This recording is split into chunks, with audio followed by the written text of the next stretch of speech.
लखनऊ दिनांक 27 नवंबर 1924 को उत्तर प्रदेश माध्यमिक शिक्षक संघ वित्तविहीन गुट का एक दिवसीय धरना इको गार्डन लखनऊ के प्रांगण में प्रदेश कार्यकारी अध्यक्ष श्री सीताराम यादव जी की अध्यक्षता में आयोजित हुआ। कार्यक्रम में मुख्य अतिथि श्री बाल बिहारी यादव जी, सदस्य विधान परिषद शिक्षण खंड वाराणसी, नेता प्रतिपक्ष उत्तर प्रदेश विधान परिषद शासन लखनऊ तथा विशिष्ट अतिथि श्री आशुतोष सिन्हा जी, सदस्य विधान परिषद स्नातक क्षेत्र वाराणसी उपस्थित रहे।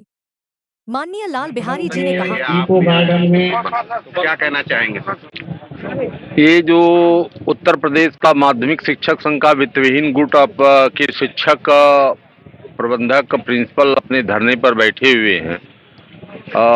जो शिक्षक उत्तर प्रदेश के अंदर माध्यमिक शिक्षा में 80% भागीदारी देता है, जिसको मान्यता प्राप्त विद्यालयों का शिक्षक या वित्तविहीन विद्यालय का शिक्षक कहा जाता है, ये 1000, 2000, 4000 रुपया मानदेय पा करके जो है प्रबंधक द्वारा बहुत व्यथित जिंदगी को व्यतीत कर रहा है। यह शिक्षक ये चाहता है कि हमारे जीवन परिवार को चलाने के लिए और हमारा जीविकोपार्जन करने के लिए जो है सरकार द्वारा हमें मानदेय दिया जाए। जैसे पिछली सरकार माननीय अखिलेश यादव जी की थी, उन्होंने जो है वित्तविहीन शिक्षकों को 2 अरब रुपया मानदेय के रूप में दिया था, लेकिन वह भी पैसा पूरा बंट नहीं पाया। सरकार चली गई और पैसा वापस हो गया।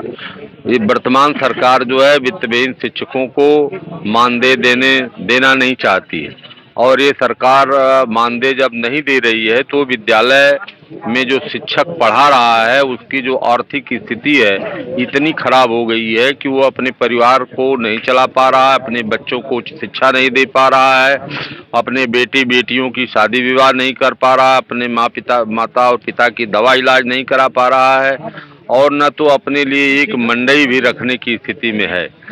तो इस परिस्थिति में सरकार को चाहिए कि वह वित्तविहीन विद्यालय में पढ़ाने वाला शिक्षक को समान कार्य का समान वेतन अगर न दे सके तो कम से कम इतना तो करे जो है कि इनको जीविकोपार्जन भत्ता दे, जिससे इनका जीवन चल सके, क्योंकि ये समाज को शिक्षा, समाज को दिशा और राष्ट्र का निर्माण का काम कर रहे हैं। तो इनको कम से कम इतना पैसा जरूर मिलना चाहिए कि ये स्वयं जिंदा रह सकें और समाज को जो है जीवंत रख सकें जो है, और समाज में शिक्षा का प्रचार प्रसार कर सकें। इस पर सरकार ध्यान नहीं दे रही है, इसलिए हम तो सदन में कई बार इस चीज़ को उठाए, कई बार हमने प्रयास किया कि सरकार इस पर ध्यान दे, और लेकिन नहीं ध्यान दे पा रही है। तो हम लोग जो है आज सड़क पर इस आंदोलन को लेकर के सड़क पर आए हैं और शिक्षकों के माध्यम से इस आवाज को सरकार तक पहुंचाना चाहते हैं। देखिए, लगातार जिस तरह से उत्तर प्रदेश की सरकार वित्तविहीन के शिक्षकों के साथ अत्याचार अन्याय कर रही है और उसके खिलाफ लड़ने का काम पूरी समाजवादी पार्टी और हम लोग करने का काम कर रहे हैं। एक तरफ जब हमारे नेता आदरणीय अखिलेश यादव जी मुख्यमंत्री थे तो उन्होंने 2 अरब रुपये मानदेय देने का काम किया था, उसको बंद भी सरकार ने कर दिया। सेवा नियमावली के लिए भी लगातार लड़ने का काम हम लोग कर रहे हैं, जिसको अभी तक चालू नहीं किया है। और वित्तविहीन के जो शिक्षक हैं उनके ऊपर शिक्षा का बहुत बड़ा भार है, तो इसलिए हम आज धरने के माध्यम से सरकार को बताने का काम कर रहे हैं कि इस लड़ाई को सड़क से लेकर सदन तक लड़ने का काम करेंगे। आज सड़क पे लड़ रहे हैं, कल जब सदन चलेगा सदन में भी लड़ने का काम किया था और आगे भी लड़ने का काम करेंगे, और तब तक लड़ने का काम करेंगे जब तक सरकार मानदेय देने का काम न करे और सेवा नियमावली न बनाने का काम करे, तब तक लड़ने का काम करेंगे। सर, ये उत्तर प्रदेश माध्यमिक शिक्षक संघ वित्तविहीन गुट जो हमारे पूरे उत्तर प्रदेश में वित्तविहीन शिक्षकों का सरकार द्वारा झूठा आह्वान, जब सत्ता में ये लोग नहीं थे तो आह्वान दिए कि 15,000, 20,000, 25,000 वित्तविहीन शिक्षकों को मानदेय दिया जाएगा, और जब ये सत्ता को ग्रहण कर लिए तो पुरानी सरकार कुछ चंद्र मानदेय देती थी उसको भी खत्म करने का काम किए। और उस सरकार के विरोध में हम लोग उत्तर प्रदेश माध्यमिक शिक्षक संघ के पदाधिकारी इस लखनऊ की धरती पर इको गार्डन में भव्य धरना प्रदर्शन का आयोजन किया गया है, जिससे अपनी बात को मनवाने के लिए पूरे उत्तर प्रदेश के प्रत्येक जनपदों से कोने कोने से लोग आए हुए हैं और इस गूंगी बहरी सरकार को जगाने का काम किया जा रहा है इस धरना के माध्यम से। मेरा नाम है सुखपाल यादव। उत्तर प्रदेश के सबसे अंतिम कोने सोनभद्र जिले से हम आए हुए हैं, जिला महामंत्री के पद पर कार्यरत।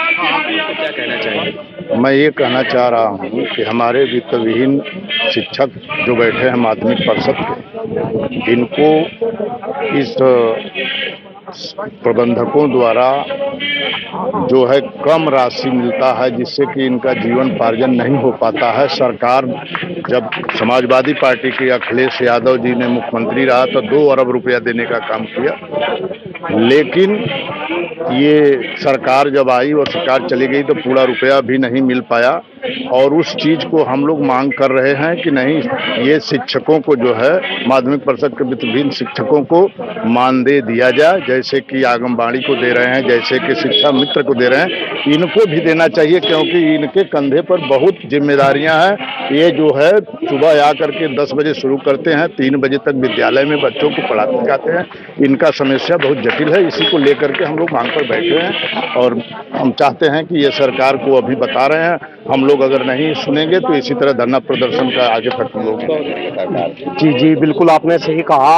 आज पूरा शिक्षक समाज भुखमरी की कगार पर है। खास तौर से अगर आप इस धरने की बात करें, लखनऊ के इको गार्डन के अंदर ये शिक्षकों का धरना, और शिक्षक भी इसमें मोस्टली शिक्षक वित्त विहीन के शिक्षक है। मैं आपकी जानकारी के लिए बता दूं कि पूरे प्रदेश के अंदर लगभग 25,000 वित्त विहीन के विद्यालय और इनमें लगभग 3.5 लाख के आसपास जो शिक्षक, और भाई इन शिक्षकों का इतना बुरा हाल है और इन विद्यालयों के प्रबंधकों का भी आर्थिक रूप से इतना बुरा हाल है। और केंद्र के अंदर और राज्य के अंदर जो है मोदी जी की और योगी जी की सरकार है, और ये वही सरकार है जिन्होंने प्रॉमिस करा था कि जब इनकी सरकार बनेगी तो इन शिक्षकों का जो पहले मानदेय दे रही थी सपा की सरकार 1,000 रुपये महीना, उस मानदेय को बढ़ा के 25,000 रुपये करेंगे, लेकिन ऐसा तो हुआ नहीं। विपरीत वो 1,000 रुपये का मानदेय भी बंद कर दिया। तो आज कहीं ना कहीं अपनी मांग को उठाने के लिए पूरे प्रदेश के 75 जिलों से ये शिक्षक इको गार्डन में इकट्ठे हुए। और मैं तो धन्यवाद दे रहा खास तौर से जो यहाँ पे एमएलसी आए, 2 एमएलसी भी है, नेता प्रतिपक्ष के नेता आदरणीय लाल बिहारी यादव जी भी यहाँ पे है, तो मैं इनका भी धन्यवाद दे रहा। और जो पूरे शिक्षक समाज के लोग, खास तौर से यहाँ पे बहुत सारे प्रबंधक भाई भी है, कुछ बहनें भी पूरे प्रदेश से आई, मैं सभी का डॉक्टर कुलदीप मलिक शिक्षक नेता होने के नाते सभी का हृदय की गहराई से वंदन करता हूं, अभिनंदन करता हूं, वंदन करता हूं। सर, अगर आप लोग की मांगे नहीं पूरी होती हैं तो किस तरीके से सरकार को जवाब देने का काम करें? देखिए श्रीमान जी, पहली तो बात यह कि भाई मांग पूरी क्यों नहीं होगी। जब जब जब जब शिक्षक संगठित हुआ तब शिक्षक ने जो मांग चाहिए वो मांग अपनी सरकार से मंगवाई, और सरकार शिक्षकों के दम पे है। मैं अभी आंकड़ा दिया ना कि 3.5 लाख वित्त विहीन के शिक्षक है, एक शिक्षक के साथ में कम से कम 100 वोट है, यानी कि 3.5 करोड़ वोट।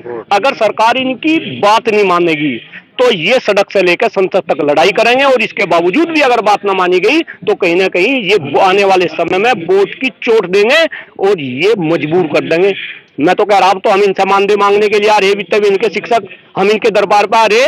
ऐसा ना हो कि आने वाले टाइम में ये शिक्षकों के दरबार पर जाएंगे, ये प्रबंधकों के दरबार पर जाएंगे और ये तिल मिलाएंगे, लेकिन तब तक बहुत देर हो चुकी होगी। इसलिए मैं निवेदन कर रहा अपने सूबे के मुख्यमंत्री से, भाई आप तो इस देश को विकसित बनाना चाहते हैं, आप इस देश को अगर विकसित बनाना चाहते हैं तो उसका केवल और केवल एक ही जरिया है कि आपको शिक्षा के गलियारे को दुरुस्त करना पड़ेगा। आप इन शिक्षकों की स्थिति देखो श्रीमान जी, इस देश में 5-5, 10-10 हजार रुपए में शिक्षक काम कर रहे हैं। एक मजदूर भी सुबह से शाम तक जो है 500 रुपए की दाढ़ी में 15,000 रुपए महीना कमाता है। क्या ये शिक्षक जो समाज को का राष्ट्र निर्माता है, जो समाज का निर्माण कर रहा, भाई उसके इतने बुरे हाल आपको शर्म नहीं आती? और आप अपने आप को जो है कह रहे कि हम इस देश को विकसित बना देंगे। धिक्कार है ऐसी सरकार पर, धिक्कार है ऐसे मुख्यमंत्री पर, और धिक्कार है ऐसे प्रधानमंत्री पर।